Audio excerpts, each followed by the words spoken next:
For today's project, we're going to become aerospace engineers to create a solution for the drop and dash egg challenge. We're going to use various materials, depends on what you want to use, to create a solution for this challenge and protect our egg from cracking.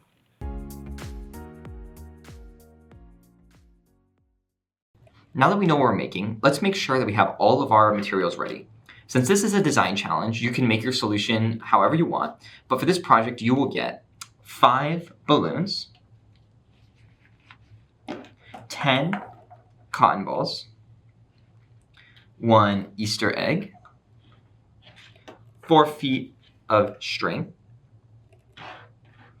You'll also get a gallon sandwich bag, 2 9-ounce paper cups, 4 medium rubber bands, 5 6-inch wooden skewers, 2 small sponge pieces, 10 plastic straws, 1 marble, which will be used as a weight for this project, as well as 4 double-sided squares. Outside of your project bag, you will also need a blueprint worksheet, like we've used in the past, a drop and dash reflection worksheet, as well as scissors and tape. Once you have all of your materials ready, we can start building our project.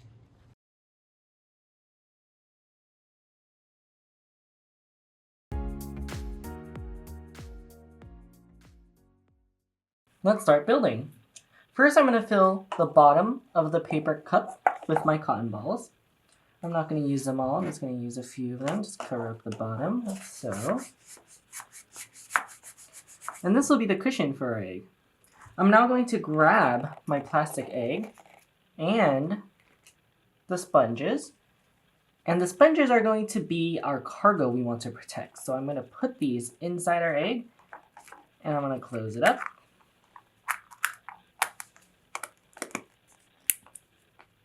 Like so. There we go. Once you have it in, if it doesn't close all the way, that's okay actually. You can use some tape to close it even more.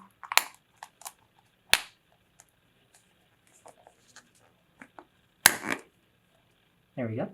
I'm going to put it inside our cup with that bottom cushion.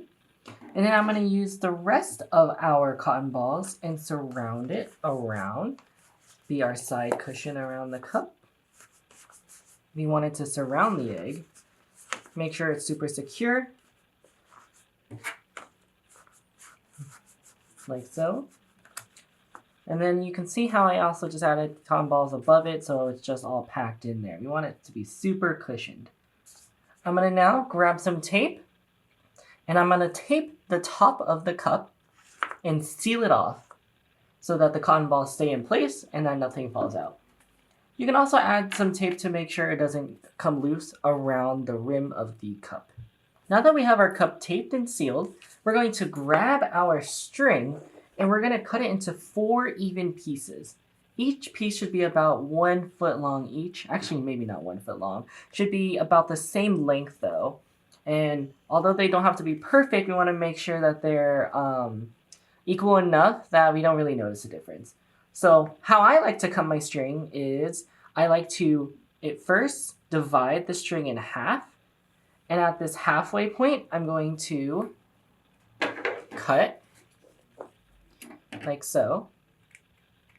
Whoops, this is a strong string. There we go. And then now I have 2 pieces and I want these both to be equal in size. So what I'm going to do is I'm going to do the same thing. Fold them in half, cut right here, fold this one in half, and cut right here. And then that'll give me my 4 equal pieces. All right, I finished cutting my strings and I'm ready to add them to my cup. I'm going to take 1 string and my tape. Let me grab a piece of tape. And I'm going to tape the string to the edge of the cup. Anywhere is fine, we just need a starting point. So I'm gonna look here, you can see how I have it like this. I'm gonna tape it on the edge. And then with the rest of the strings, we're going to now evenly space the strings around and tape them on the edge again. So you see how this string's here. I'm going to tape another one right across. And then I'll tape another one in between those two. And I'm going to tape another one in between the left two. Awesome. So I have all of my strings taped around. And the next thing we have to add is the parachute. With our plastic bag, I'm going to pull it inside out. And this is to make sure that it stays open.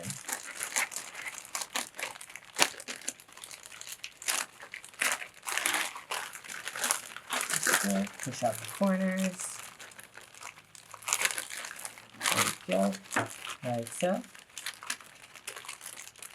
I'm going to now take our cup with our strings and our tape. What I'm going to do is I'm going to tape the open end of the string to the inside of the bag. Around the edge is fine, like this. And just like what we did for the cup, take the open ends of the strings and then start taping them evenly around the brim of the bag. Now that we have all of our strings attached to our bag, we can go ahead and move on to testing.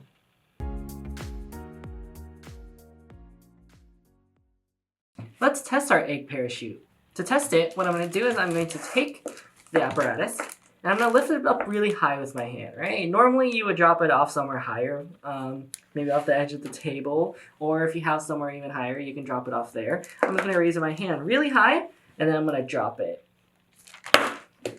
Cool.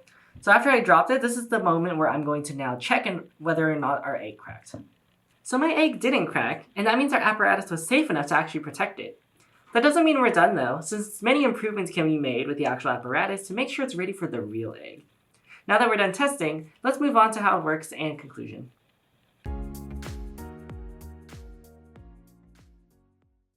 Let's now talk about the project conceptually.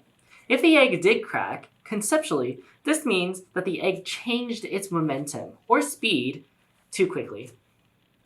Some things you can do to protect your egg even more would be to decrease the amount of speed that the egg is falling down at, such as using a parachute, my parachute's a plastic bag, or protecting your egg even more with cotton balls so it doesn't hit the ground too quickly.